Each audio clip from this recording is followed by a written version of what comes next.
Cari amici, buon Natale e buon anno a tutti. Altra puntata del 2026 della Via dei Presepi.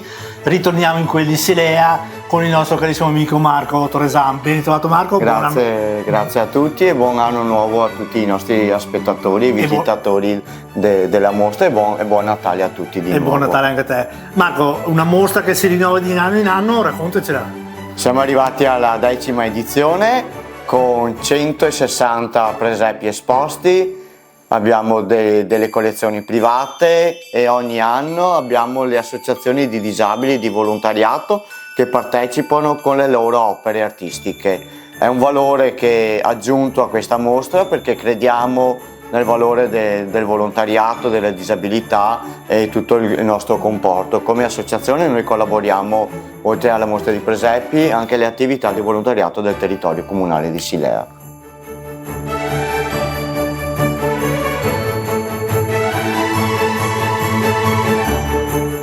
Marco, tu ci dicevi poc'anzi mentre ci facevi fare questo bellissimo giro, quest'anno i presepi sono ancora di più dell'anno scorso. Sono ancora di più, sono 150-160 opere all'incirca, provenienti da tutto il Veneto e da collezioni private importanti.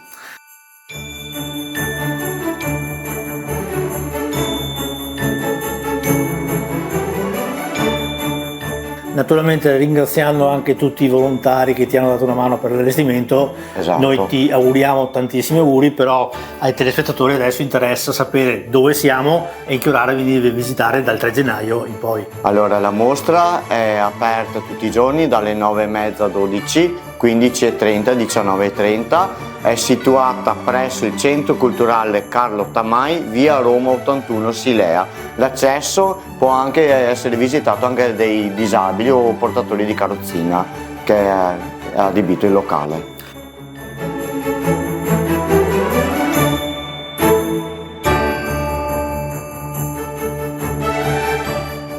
E quindi anche per voi cari amici vi rinnovo l'invito a venire a visitare questo presepe, come vi rinnovo e anche Marco si unisce al mio appello a visitare più presepi possibili, perché uno dei tanti modi per aiutare e ringraziare questi tanti volontari che allestiscono queste mostre, questi presepi, è quello di visitarne sempre di più, magari lasciare anche un obolo all'entrata o all'uscita, ma soprattutto portare i bambini, perché il loro sorriso è benzina pura per tutti questi volontari che gli dà la carica per continuare a fare sempre queste attività. Quindi vi aspettiamo in più presepi possibili, portate i vostri bambini. Noi adesso, io e Marco, andremo a visitare questa bellissima mostra e vi auguriamo ancora buon anno, buon 2026. Buon 2026 a tutti i nostri spettatori e visitatori. Grazie Marco, adesso andiamo a visitare. Grazie. Buona giornata. Buona giornata a tutti.